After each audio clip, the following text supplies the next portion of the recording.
How to set up Samsung Wallet on Samsung Galaxy S26, S26 Plus or Ultra. First, let's return back to the home screen. On the home screen, swipe up to go into the apps screen, and in here tap on Wallet. You may need to swipe across the screen to find the Wallet app and then open it. From here, tap on More, then tap on Continued. Next, we need to enter in your Samsung account and password. After that, tap on OK to verify it and log into your account.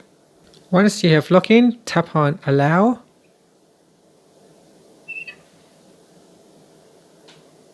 Then you can use a PIN or a fingerprint. And if you choose Use Fingerprint, then scan your fingerprint. Here it asks you to set up a PIN, so I'll go ahead and set up my PIN.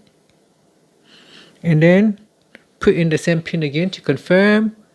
Here, the Samsung Wallet will proceed to the next step.